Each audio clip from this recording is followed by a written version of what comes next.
Hello guys, welcome to another video. You are watching me on Speak English Guru. This is Raj. Guys, इस समय model की series चल रही है और इस सीरीज में मैं आपको already have to, has to and had to का यूज बता चुका हूँ। लेकिन आज की जो वीडियो है उसमें हैड टू का यूज लेके आया हूँ मैं आपको। ये हैड टू का सेकंड पार्ट है। और गाइज, इसमें हम जानेंगे कि छोटे छोटे सेंटेंसेज को हम डेली लाइफ में किस तरीके से यूज करते हैं जिनके साथ में हैड टू का यूज होता है। तो गाइज, पहले सेंटेंस पर बढ़ते हैं, वो जानते हैं किस तरीके से। लेकिन उससे पहले मैं आपको बता दूं कि हैड टू का जो यूज होता है वो ऑब्लिगेशन के लिए होता है। किसके लिए होता है? ऑब्लिगेशन के लिए। ऑब्लिगेशन का मतलब होता है मजबूरी। ओके, जब भी आप कोई काम मजबूरी में करते हो तो then you can use had to. और ये भी तब पास्ट में। जब प्रेजेंट की बात करते हैं तो हैज टू हैव टू का यूज आता है, और जहाँ पास्ट की बात करते हैं वहाँ हैड टू का यूज आता है। मतलब कोई भी काम आप मजबूरी में करते हैं पास्ट में, ओके, तो वहाँ पर आप हैड टू का यूज कर सकते हैं गाइज। और हैड टू के साथ में वर्ब की फर्स्ट फॉर्म आएगी, यानी कि सभी सब्जेक्ट के साथ में वर्ब की फर्स्ट फॉर्म आएगी। तो देखते हैं गाइज, पहला हमारा जो सेंटेंस है उसमें है मुझे पढ़ना पड़ा।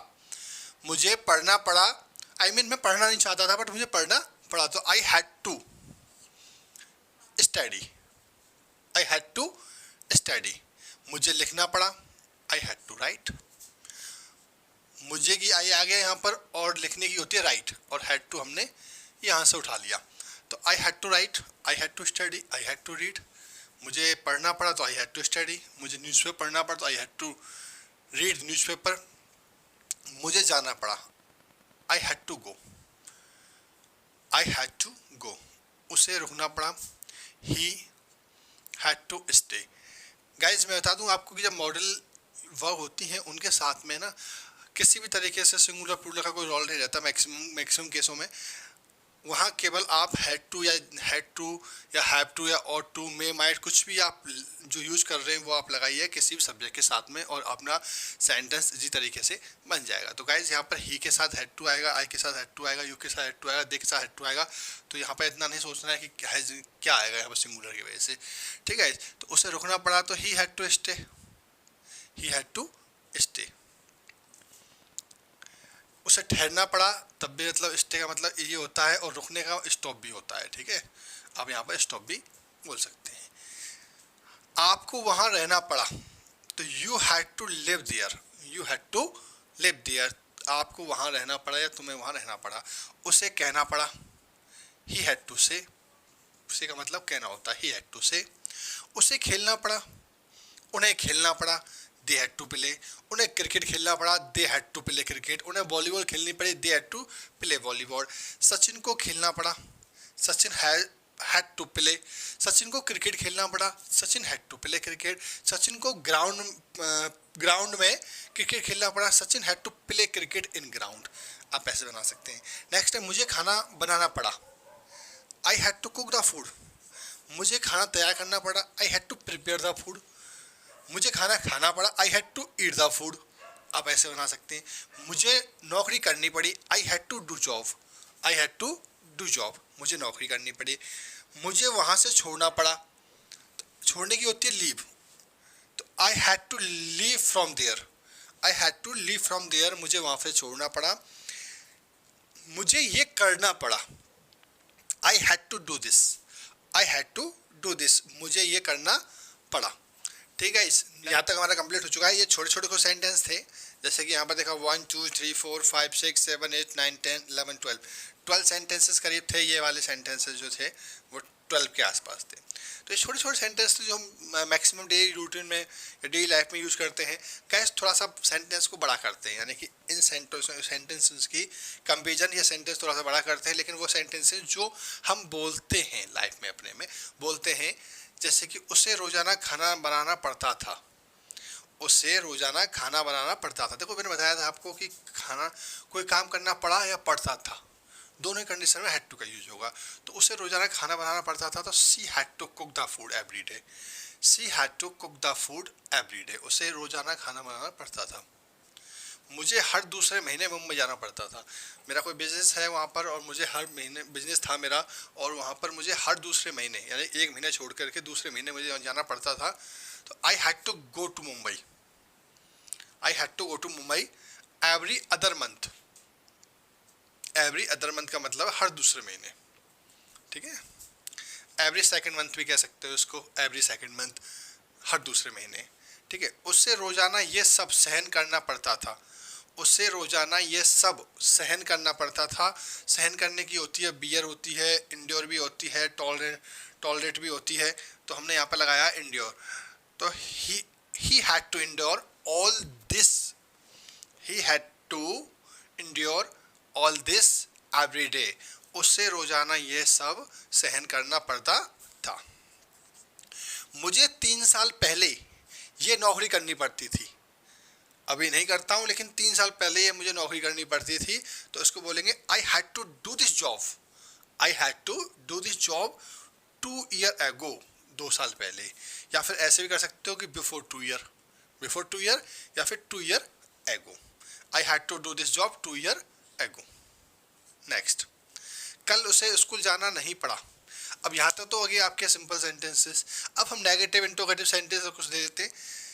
कल उसे स्कूल जाना नहीं पड़ा, तो यहाँ पर देखिए, जब एक बार बता दूं मैं आपको गाइस, जब नेगेटिव या इंट्रोगेटिव सेंटेंस बनते हैं तो हैड टू है उसका यूज नहीं होता, यहाँ पर यूज होता है। देखिए एक चीज बताता हूँ मैं आपको, यहाँ पर लिखा हुआ है ता था। अब ता था से हमें समझ में आता है कि हमारा पास्ट इंडेफिनिट, और ता है का मतलब समझ में आता है कि प्रेजेंट इंडेफिनिट। तो गाइस जब ता था वाली कंडीशन आएगी यहाँ पर, तो हमें सीधा माइंड में क्लिक करेगा हमारा कि ये पास्ट इंडेफिनिट का तरीका भी हो सकता है। अगर हो सकता है गाइस, तो पास्ट इंडेफिनिट में नेगेटिव में डिड का यूज होता था, तो यहाँ पर भी हम डिड का यूज करेंगे। कैसे? उसे स्कूल जाना नहीं पड़ा, तो he did not, he did not. अच्छा, जब डिड नॉट आ गया तो हैड टू का यूज तो आएगा नहीं। क्यों नहीं आएगा? क्योंकि हैव की सेकंड फॉर्म है हैड। तो जब यहाँ पर हमने डिड लगा दिया, डू की सेकंड फॉर्म डिड लगा दी, तो हैव टू सीधा सीधा आएगा। इसको ध्यान से समझना कि जब हैड टू यहाँ पर यूज हो रहा है, तो हैड टू का मतलब है ये आपके ऐसे समझिए कि सेकंड फॉर्म मान लीजिए, हैव की सेकंड फॉर्म है हैड। तो गाइज पास्ट इंडेफिनिट में जो सेकंड फॉर्म सिंपल में यूज होती थी, लेकिन जैसे ही नेगेटिव या इंट्रोगेटिव सेंटेंसेस बनते थे तो डिड का यूज होता था और वर्ब की फर्स्ट फॉर्म आती थी। तो सेम कंडीशन यहाँ पे आएगी कि ही डिड नॉट, अब हैड टू की जगह आ जाएगा हैव टू, और बाकी का वर्ब की फर्स्ट फॉर्म है यहाँ पर गो टू स्कूल यस्टरडे, उसे स्कूल जाना नहीं पड़ा। कब? कल। कल उसे स्कूल जाना नहीं पड़ा, तो he did not have to go to school yesterday. ठीक है।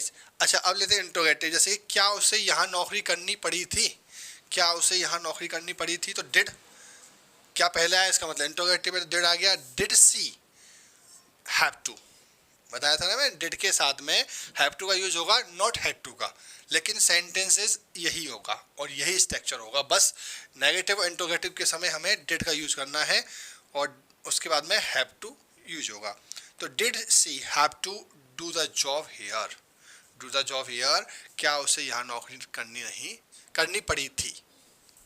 चलिए लास्ट सेंटेंस तक बढ़ते हैं गाइस। उससे पहले बता दूं कि अगर आप चैनल पर नए हैं तो चैनल को सब्सक्राइब जरूर कर लें, क्योंकि इस टाइप की वीडियो रेगुलर मेरे चैनल पे मैं अपलोड करता रहता हूं और मेरी मॉर्निंग में सुबह 8 o'clock वीडियो आती है।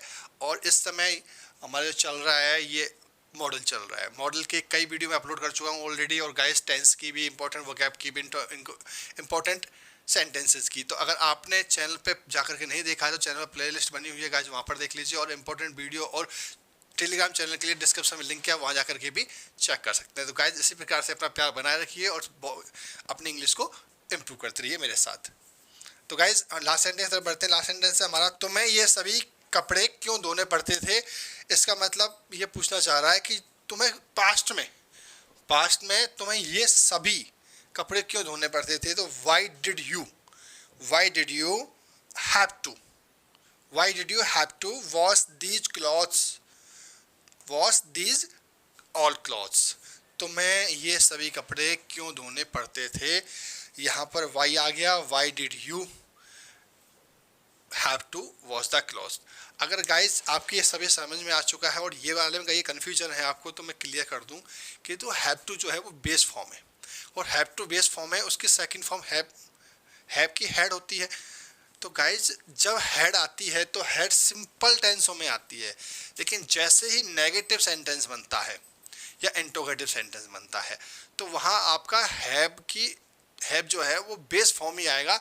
सिर्फ वहाँ चेंज क्या होगा, आपका टेंस का स्ट्रक्चर। जैसे कि एक्चुअली ये जो मॉडल वर्ब है ना, मॉडल वर्ब किसके अनुसार चेंज नहीं होती है, सब्जेक्ट के अनुसार, लेकिन स्ट्रक्चर के अनुसार चेंज हो जाती है। तो पास्ट में डिड का यूज होता है, प्रेजेंट में डू का यूज होता है। तो गाइस जब हैव टू को हम नेगेटिव या इंट्रोगेटिव बनाएंगे तो डू का यूज होगा, डू या डस का, और जब पास्ट में बात करेंगे हम तो डिड का यूज होगा। ये आप समझना पड़ेगा आपको। इसके जैसे आप मैक्सिमम सेंटेंसेस लगाएंगे तो आपका ये चैप्टर एकदम क्लियर हो जाएगा। ठीक है, तो अगर आपको ये वीडियो पसंद आए तो वीडियो को लाइक करें, चैनल को सब्सक्राइब करें और बेल आइकन पर क्लिक करें, जिससे कि मेरी आने वाली नई वीडियो का नोटिफिकेशन आप तक पहुंच सके। तो गाइज मिलता हूं आपको एक नई वीडियो के साथ, तब तक के लिए जय हिंद, जय भारत।